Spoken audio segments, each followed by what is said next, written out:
A Mata Atlântica é uma floresta amiga da água e que tem uma interdependência com a água. Sem a Mata Atlântica, nós não teríamos água e sem a água não teríamos a Mata Atlântica.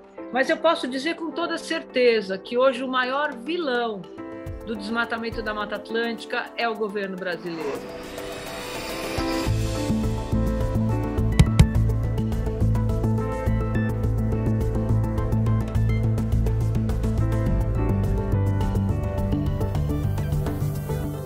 Em 1500, quando os portugueses chegaram à costa brasileira, se depararam com uma extensa e exuberante floresta, a Mata Atlântica. Passados 5 séculos, uma das florestas mais ricas em biodiversidade do planeta se encontra hoje com apenas 12% de sua formação original. 12%.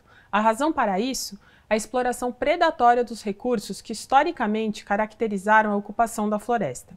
Encontrar o equilíbrio entre a conservação dos recursos naturais e o desenvolvimento humano num domínio que envolve 17 estados brasileiros, 145 milhões de pessoas e 70% da economia do país é um grande desafio que precisa ser olhado com muita atenção. Mas será que está? Para falar sobre isso, convidamos a jornalista e diretora de políticas públicas da Fundação SOS Mata Atlântica, Malu Ribeiro.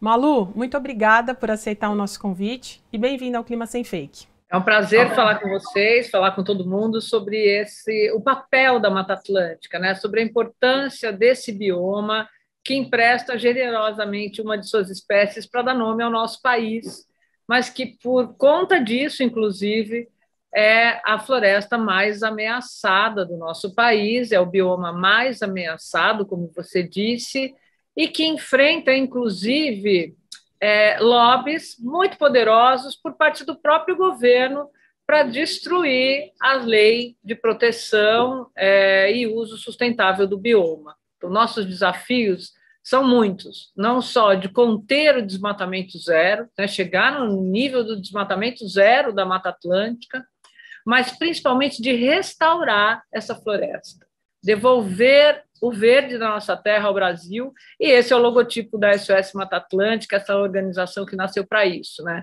Denunciando no início dos anos 80 que estavam tirando o verde da nossa terra e, infelizmente, continuam tirando o verde da nossa terra. E aí, Malu, eu queria te perguntar algo um pouco mais didático, assim, que seria quais as principais características da Mata Atlântica e o que diferencia ela das outras florestas brasileiras? É importante essa sua pergunta, porque a Mata Atlântica é um bioma que tem várias fisionomias, né? A gente tem a floresta, propriamente dita, a floresta ombrófila densa.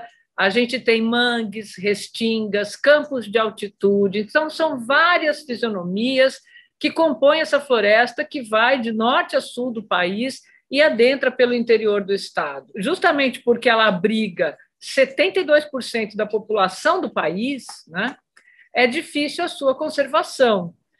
Domínio da Mata Atlântica, a região onde estão as principais capitais de 17 estados do país, 70% do PIB do Brasil se concentra nessa floresta. Então, nós temos desde os gigantes da Mata Atlântica, que são, por exemplo, os jequitibás rosa, árvores de mais de 40 metros de altura, até as árvores de restinga, que estão nas áreas costeiras e são pequenas, vegetações retorcidas, as bromélias, mas uma característica principal da Mata Atlântica é a abundância de água.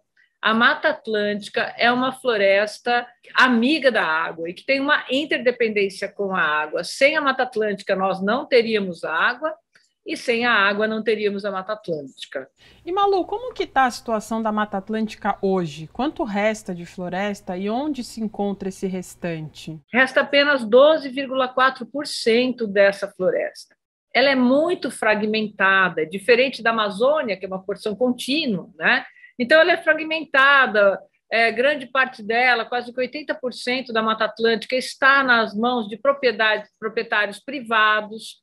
E nós temos parques, áreas protegidas, unidades de conservação que compõem um verdadeiro mosaico desse bioma, né, da Mata Atlântica. Quem são hoje os grandes degradadores da Mata Atlântica? Os setores que ameaçam a floresta e que fazem um lobby para a sua desproteção, ou seja, para fragilizar os instrumentos que protegem a Mata Atlântica.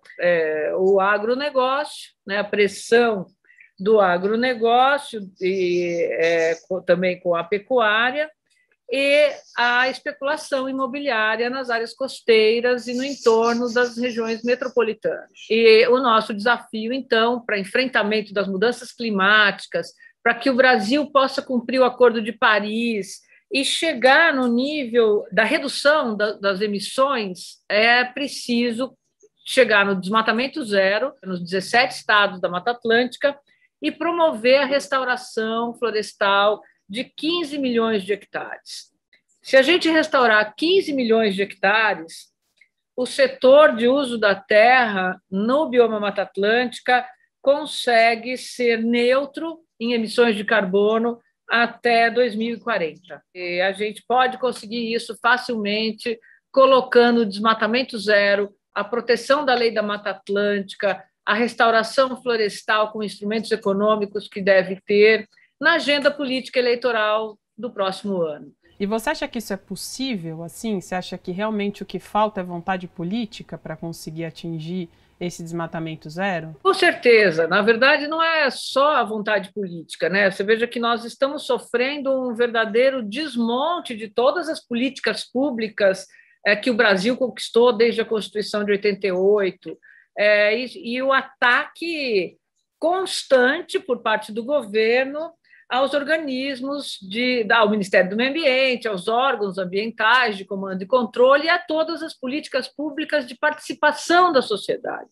Mas nós, infelizmente, temos um governo que caminha na contramão e o próprio governo federal ataca e judicializa no Supremo Tribunal Federal a aplicação da lei da Mata Atlântica para atender pontualmente a um ou outro setor que quer obter anistia porque desmatou a Mata Atlântica nos últimos anos e quer, então, continuar tendo carta branca para desmatar.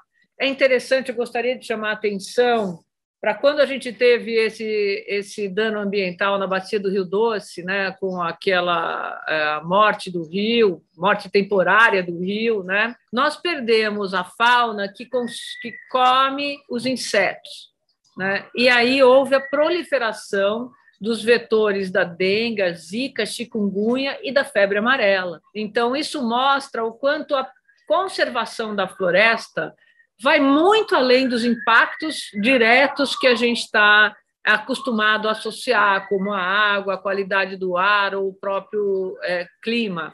Agora, Malu, eu queria entender o que hoje está sendo feito em termos de preservação da Mata Atlântica, né?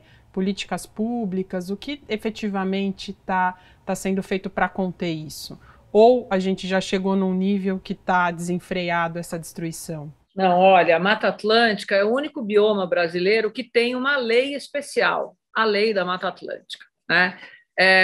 O que nós estamos fazendo hoje é conter essa boiada que foi estourada sobre a legislação ambiental brasileira e os ataques do próprio Ministério do Meio Ambiente, da Advocacia Geral da União e do Presidente da República à Lei da Mata Atlântica. Porque a Lei da Mata Atlântica ela é uma lei de proteção e uso sustentável do bioma.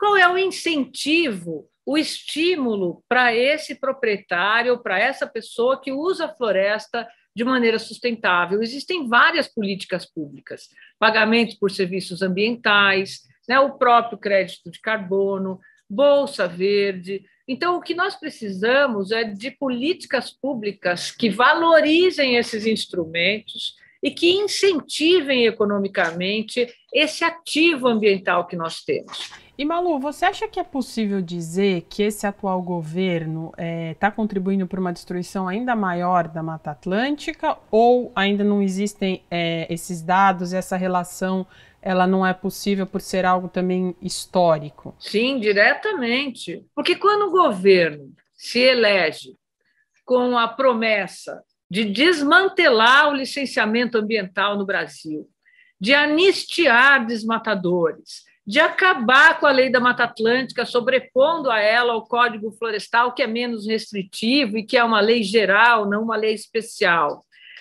que incentiva atividades ilegais e irregulares, como garimpo, dentro de unidade de conservação de terra indígena, isso acaba com a Mata Atlântica.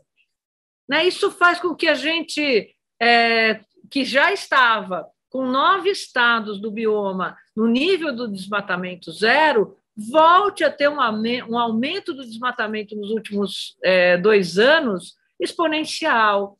Então, é um governo que atenta contra a lei da Mata Atlântica, que judicializou, inclusive, no Supremo Tribunal, a lei da Mata Atlântica. Então, é um governo que vai na contramão da história.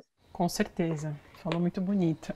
Agora, Malu, uma curiosidade minha, assim, qual que é a atividade que você mencionou em termos de grandeza? Qual você considera a atividade que mais contribui para essa destruição da floresta? A atividade imobiliária, né, de especulação imobiliária ou o agronegócio? Olha, a gente pode dizer que essas duas atividades estão equilibradas, porque como a Mata Atlântica ela se estende por 17 estados, a realidade, o desmatamento no chamado Triângulo do Mato Piba, né, que é o Nordeste, é por conta da expansão da agricultura extensiva, da monocultura.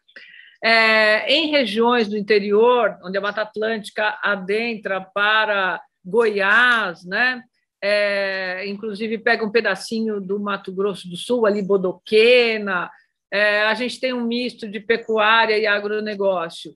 E na área costeira e nas regiões das grandes metrópoles, né, como São Paulo, Rio de Janeiro, Curitiba, é especulação imobiliária. Então, por ser uma floresta quase que continental, esses 2 setores se equilibram.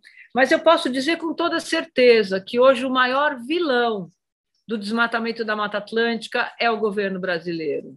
Porque se o governo induzisse essas políticas, todas essas atividades seriam amigas da floresta e não estariam competindo com ela, né? Saberiam o quanto essa floresta agrega valor, tanto para as áreas urbanas como para a área rural. E, Manu, agora para encerrar, né, eu acho que assim, a gente já passou por todos esses temas. Quais os principais caminhos que você enxerga para mudar esse cenário e para a gente atingir uma real conservação e preservação da floresta? O que você enxerga que é possível ser feito hoje para a gente reverter, se é possível, esse cenário tão cruel que está com as nossas florestas? Bom, em primeiro lugar, nessa agenda urgente, né, de contenção de danos, é a mobilização da sociedade para mudar esse desgoverno, né? Para que a gente tenha governantes de fato responsáveis e comprometidos com a agenda do clima, com a agenda da Mata Atlântica, com a agenda da sustentabilidade. Em segundo lugar, é a gente dar as mãos aos órgãos como o Ministério Público, que faz a Operação Mata Atlântica em Pé, junto com tecnologia, associando tecnologia e conhecimento no monitoramento da floresta, como faz o MAP Biomas, a SOS Mata Atlântica, junto com o INPE, com o Atlas dos Remanescentes Florestais da Mata Atlântica, ou seja, dando à sociedade instrumentos para fiscalização e controle da floresta que nós temos, né? E, por último, é o engajamento da juventude, da sociedade que aí está nessa agenda de futuro para o nosso país. Eu acho que isso é o que nós temos para fazer, porque esforços, organizações empenhadas em promover a restauração florestal, empresas privadas comprometidas, né? Você veja que nunca nós tivemos uma COP com tanta participação da iniciativa privada como agora.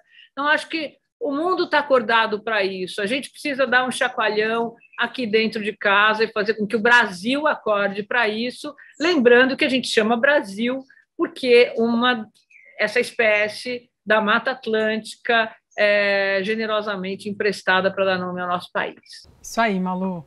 Pô, foi uma aula, viu? Muito obrigada mesmo pela sua participação. A gente ganhou muito aí com as suas explicações. E obrigado mesmo, viu, Malu?